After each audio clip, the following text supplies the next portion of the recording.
What's up everybody and welcome back to another YouTube video. Hope everyone's well. I'm absolutely great, thank you for asking. We are stopping steroids.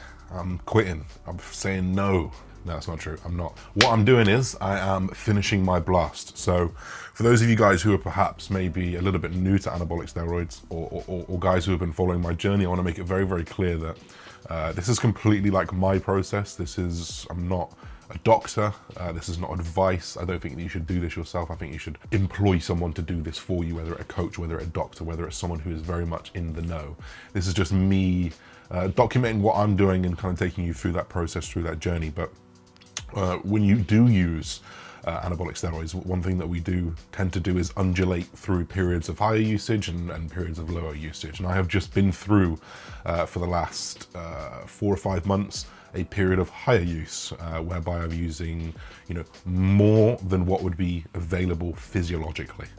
In terms of testosterone hormone, obviously using other anabolics. I'm going to talk you through what I used, I'm going to talk you through how I progressed it, and I'm going to also compare some photos here that we've got for you, comparing last off season to this off season, and then also pre-blast, post-blast, and things that you probably need to consider when you're comparing these photos. So first things first, I came off prep in June. I won my pro card in June. I then spent June, July, August off any steroids. I was just using a TRT dose, so people would say I didn't come off. No, I didn't come off. I came to a physiological range of testosterone.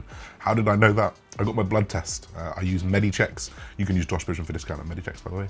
I use Medichecks, which is a company here in the UK, which they send blood tests to your door. You can either finger prick or you can get a nurse to come around and take the blood for you and give you very accurate results as to where your hormones level. So obviously what I did was I fully stopped everything that I was using on prep when I won my pro card, cleared out for that 12 weeks, and then I started to ramp things up again once I had my blood work back after that 12-week clearance period and getting the go ahead in terms of where I feel like I can then start to push, which may be different to you because we all have different risk to reward ratios, which is something that you guys need to consider. I then started my escalation in dosage. I went from 300 milligrams of testosterone, 500 milligrams of primobolan, and 100 milligrams of tren, which is where I started, which is a total androgen load of 900 milligrams. Where I was about 110 kilos, that was way under 10 milligrams per kilogram, which is a pretty efficacious dose. I don't know what the word is. It's a dose that I'm happy with taking at the start of my prep. The only thing here that I actually did titrate up, actually that's not true. The main thing here that I titrated up was primobolan. So the reason why I picked those 3 drugs is number 1, testosterone, bioidentical hormone. It's the most researched anabolic steroid that we have. It's been used in humans over and over and over again. It's prescribed for TRT. There's a lot of long-term data use. Primobolan, very similar, like it's been prescribed in humans before. It's not like a crazy research drug, and it's actually been studied up to 1,400 milligrams, 1.4 grams per week in women who are more androgenic than men, so they'll see more side effects than men. So, that's got a very long leeway, a long runway to titrate up over time. And then trenbolone versus like a nandrolone or an MPP or a DECA. The reason why I chose the former in terms of trenbolone at 100 milligrams is because this is something that I need to experiment with in the future, but my blood pressure got very, very high on MPP, and that's something that I wanted to address coming just indefinitely. So I kind of made that association MPP, high blood pressure, but I also wasn't attenuating my blood pressure with an angiotensin receptor blocker or an ARB or anything like a telmisartan to bring down my blood pressure or to correct that. So I'm very keen to try that again in the future with those modifications in place. And the reason why I used only 100 milligrams is because it's very, very tissue selective. As soon as you start to creep to 2, 3, 4, 5, and God forbid 600 or 700 milligrams, you will really start to notice those androgenic side effects. You will really start to notice the effects of tren, like sleep, sweating, anger, feeling less, much more reactive. So that 100 milligrams did not change at any point. I actually titrated my primobolan up to 1,000 milligrams, so 1 gram. And I recently, at the end of it, the last 2 weeks, I just pushed my testosterone to 400. So I ended up on 400, 1,000 and 100. So that is a total androgen load of 1,500 milligrams, which for someone who is an IFBB pro, who is trying to push their body to the absolute maximum, I'm also 123 kilos as of this morning. I'm okay with that. It's maybe 11, 12 milligrams per kilogram. It's still going to be hurting me. It's still going to be doing a lot of damage, and that's something that we need to consider. We'll get blood work further down the line, but that is pretty much what I did. I just titrated those bumps pretty much every 3 to 4 weeks in combination with food, in combination with strength going up. I just kept bumping things up in the form of something that we know we can tolerate at high levels. I didn't just bump my trend up every single week, because that would be very, very reckless. So that's pretty much the outline of what I did. Now we're going to compare some photos. This is the fun part, or the extremely demoralizing part. So first up, I'm going to show you last off season versus this current off season. So you can see here on the left hand side, you've got the peak last off season, which was 116 kilos versus 123 kilos on the right. Now there's not as much, there's never as much improvement as you want there to be when you look at them. But what I can see is that I look leaner. There is more through these quads. Granted, I'm not always tensing everything in this. There's much more through these quads. The waist looks exactly the same, if not a little bit smaller here. I've noticed that the lats tie in much higher up onto the bicep here. You can see that the lat actually kind of connects up this top part of the bicep now, which also may mean that the triceps grown. The shelf across the top, so the front delt here is, granted the arms are not in the exact same position, but the front shelf, that upper chest, that front delt has massively grown, along with my biceps. You can see, and this bicep right here should have a big vein on it. It's not even there at 116 kilos. This is 123 kilos with a big bicep vein on it. So there's a lot more vascularity, which will come with a lot more muscle fullness. And granted, when the difference is 8.5 kilos and I look leaner, okay, it's over a year and a half apart, but you know, it's very, very encouraging to say that you're going in the right way. You know, even more so, you can look at where the forearms are. Granted, they may be slightly more crunched over, but their bicep is much closer to touching the forearm. The forearm is thicker. And generally speaking, the overall improvement of these front shots is you know, it's absolutely apparent, especially when we compare like the front shots like this. You can see the fullness across the delts, across the arms, and a thickness across the back as well that really comes into play. You see the legs a little bit better in this shot. This is the most important thing about comparing your shots from the off season, is you may just not be tensing in that pose, because you may be looking at, right, my arms and my chest look sick here, let me screenshot that, but then you look down, you don't see the legs. So you can see the legs look a little bit more similar in body fat here. So perhaps the body fat difference wasn't as crazy, because you've got to consider things like lighting. And then of course, if we come to the back, this is probably my most improved, I think, this back shot here. I think that the thickness through the lower lat is absolutely fantastic compared to where it was. The main thickness here I can see is around the delts, the rear delts, the rhomboids through the middle, and there is an overall pretty big difference across the front and back compared to last off season. And when we consider the weight gain, and we consider the comparison in leanness, you know, while I think maybe I'm a little bit leaner at 123 kilos, it doesn't really matter, because it's touch and go, and there's 8.5 kilos more on that frame. So, you know, whether the difference looks like that, I know that the difference will be there when we cut down. So let's compare these photos now to the beginning of our blast versus now. Now this is where it gets a little bit harder for me. Now this is where the reality of bodybuilding comes in. Even when you're using anabolics, and especially if you're natural, because I remember when I was natural I've been natural bodybuilding longer than I have been unnatural bodybuilding, was that when you gain body fat, you look so much smaller. So on the left-hand side here, I'm 110 kilos. On the right-hand side here, I am 123 kilos. So I am nearly 14 kilos heavier, 2 stone. And you can see where that is. The midsection here is much, much leaner. You can see the outline of the obliques here. You don't see the outline of the obliques here. You can see the faint similarity in that midsection, but there is so much more blur there. There's some fibers coming down this left-hand side here. There's more kind of adductor vein here, and this vein runs all the way down my calf. There's more vein through the front delt. Like you can see, I'm much, much more sculpted on the left-hand side.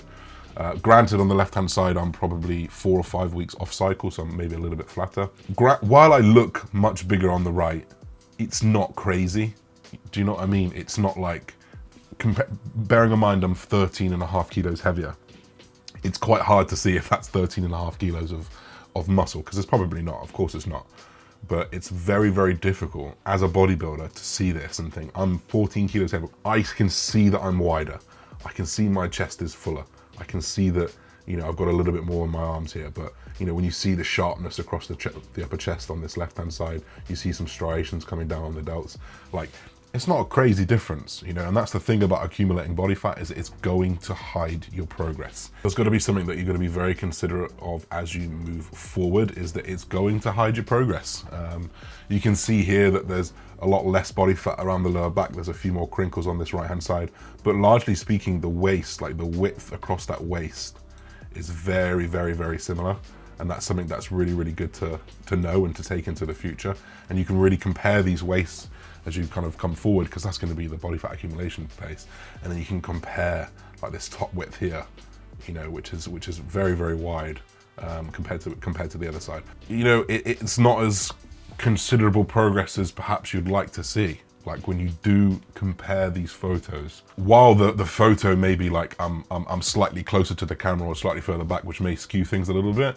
Like you take these face value, like you would not think that there's been like a 6 month body weight accumulation phase that's happened between those, you know, and you've used over a gram of gear, you know, 1.5, milligrams. So that's one thing that you got to consider. Like, does that mean that my progress hasn't really happened? Well, actually, if I look at the left-hand side and compare the right-hand side, I've probably put 20 kilos on most lifts.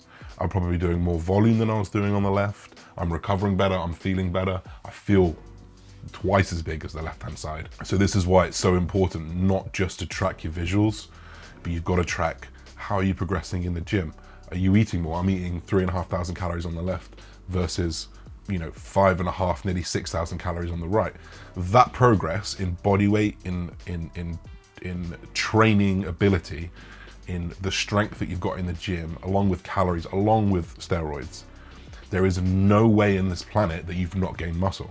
It's almost impossible, especially when I've been training for 10 years and I feel like I'm quite an accomplished trainer. You have to reassure yourself that as you look at the variables as a whole, you know there's been progress there, even if it's very hard to see. And that's very, very important for guys who are natural. It's going to be a little bit more evident in people who are using steroids, because you're going to progress quicker, you're going to grow quicker, you're going to see those differences quicker. But it's very, very important to track the variables as a whole. So I think it's very, very important just to see this video and see these photos to know that actually the difference isn't always like mind-blowing.